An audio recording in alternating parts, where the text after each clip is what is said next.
ఈ రోజుల్లో cruise షిప్స్కి demand బాగా పెరిగిపోయింది. చాలా కంపెనీలు క్రూజ్ షిప్స్ని లాంచ్ చేస్తున్నాయి.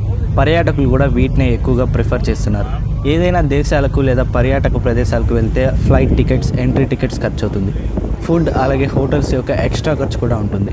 బట్ అదే క్రూజ్ షిప్ అయితే ఒకేసారి టికెట్ తీసుకుంటే food, luxury rooms, entertainment, water rides, swimming pools, movie theatres, gyms ఇలా ఎన్నో రకాల సౌకర్యాలను అనుభవించవచ్చు. వీటితో పాటు ఆహ్లాదకరమైన సముద్రం, అందమైన ప్రకృతిని ఆస్వాదించవచ్చు. అందుకే పర్యాటకులు ఈ క్రూజ్ షిప్స్ని ఆదరిస్తున్నారు. అందుకే ఈ క్రూజ్ షిప్ టూరిజం ఇండస్ట్రీలో కీలకంగా మారాయి. ప్రతి సంవత్సరం ప్రపంచవ్యాప్తంగా టూరిజం ఇండస్ట్రీలో ఈ క్రూజ్ షిప్స్ యొక్క మార్కెట్ $29 బిలియన్. అలాగే ప్రతి సంవత్సరం ప్రపంచవ్యాప్తంగా 19 మిలియన్ మంది ప్రయాణికులు క్రూజ్ షిప్స్లో ఎక్కుతున్నారు. ఈ రంగం రోజురోజుకి అభివృద్ధి చెందుతుంది. షిప్పింగ్ కంపెనీస్ అన్ని క్రూజ్ షిప్స్ని లాంచ్ చేస్తున్నాయి. పెద్ద పెద్ద క్రూజ్ షిప్స్ ఈ రోజుల్లో అందుబాటులో ఉన్నాయి. దీంతో వీటిలో జీవితం ఎలా ఉంటుంది, వీటి ధర ఎలా ఉంటుంది, అలాగే ప్రపంచంలోని 5 అద్భుత